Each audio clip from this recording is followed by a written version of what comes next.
हम तो ऐसे गए। Welcome to Rex Institute Bhopal. Mobile repairing के बैचेस में देखिए आज के क्या क्या मोबाइल सेट रिपेयर हुए हैं, ये हमारे स्टूडेंट आपको बताएंगे। ये एक सेट आया था, कौन सा सेट है भाई?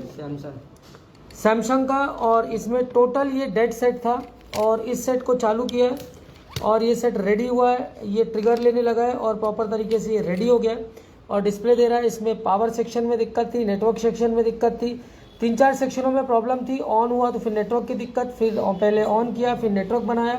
सैमसंग का ये सेट रेडी हुआ। इसके बाद ये अगला सेट, इसका फोल्डर ग्लास वगैरह बदला और ये सेट रेडी हुआ। ये सेट कौन सा भैया? कौन सा? पोको H2 ये सेट था और ये भी टोटल पूरी तरह से फोल्डर दिक्कत कर रहा था, गिरा हुआ सेट था। इसको भी चालू किया, रिपेयर किया, ग्लास बदला। इस तरह से हमारे यहाँ ये सारे काम होते हैं। और देखिए एक और सेट अभी आया हुआ है, ये वीवो का सेट है। तो आज का लॉट में दिखा नहीं पाया था, सुबह बहुत भीड़ थी आज सुबह, तो बैचेस में बिजी थे हम।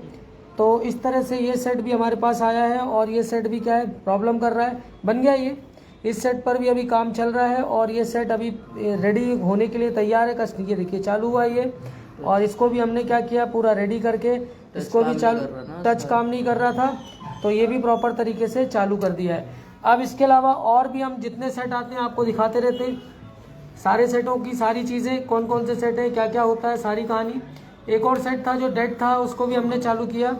ये सेट था बेसिकली कौन सा भैया? वीवो का। और ये भी पूरी तरह से डेड था। इसमें जो CPU सेक्शन में दिक्कत थी, CPU सेक्शन का एक बोल्ट नहीं बन रहा था। DSO लेवल पर इस पर काम किया और ये भी पूरी तरह से देखिए चलने के लिए तैयार है, सारी चीज़ें इसमें रेडी है। एक और सेट था जिसको आज हमने रेडी किया, ये सैमसंग का। इसमें क्या दिक्कत थी, ये भी डेड था, ये सेट भी डेड था। इसको भी सूरज ने बनाया और सारी चीज़ें रेडी करी। और ये एक और सेट हमारे यहाँ रेडी हुआ, एक और सेट आया और ये आज का लॉट है। ये कौन सा सेट है? टेक्नो।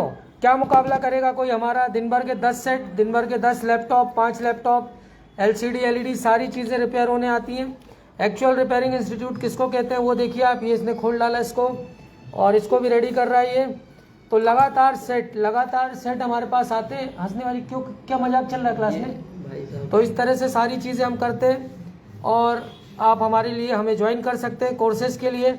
जो भी कोर्स आप करना चाहते हैं, एडवांस लेवल से लेकर नॉर्मल लेवल, हमने सारे लेवल्स को अब एक बार फिर से हमने सारी चीज़ें करी, normal level, advance level, very advance level. कहीं भी किसी स्थिति में ज्वाइन करने से पहले आप डेमो 4 दिन, 5 दिन, 6 दिन, 10 दिन जितना भी दे रहे हैं पढ़ लीजिए। उसके बाद आप हमें ज्वाइन करिए। पेमेंट कहीं भी एकदम से मत दीजिए और प्रॉपर तरीके से अवेयर रहिए मार्केट के अंदर, क्योंकि ringer, vibrator, folder, touch glass अगर वो आपको सीखना हो, मैं 1-2 दिन की क्लास में वैसे ही सिखा देते हैं, हमें उसका कोई फीस नहीं चाहिए होता है। आप 2 दिन 1 दिन वैसे ही आप ringer, vibrator, folder, touch glass, ये कुछ भी काम नहीं होता है, ये बहुत नॉर्मल काम होता है। मेन काम होता है स्कीमेटिक लेवल। स्कीमेटिक लेवल पर सारा काम आपको करना आना चाहिए और सारे सेट इस तरह से आपके सामने चालू होने चाहिए। स्कीमेटिक लेवल क्या होता है वो मैं आपको बताऊंगा, वो सारी चीज़ें आपको यहाँ पर आएंगी तो चीज़ें समझ में आएंगी कि क्या स्कीमेटिक होता है। पावर बदल दो, पावर ये कर दो, पावर में वो कर दो, पत्ता लगा दो, करेक्टर लगा दो, ये सब बहुत ही मामूली काम है। ये आप 2 दिन में वैसे ही सीख सकते हैं, किसी भी तरह की कहीं फीस देने की आपको ज़रूरत नहीं है। Thanks for the watching.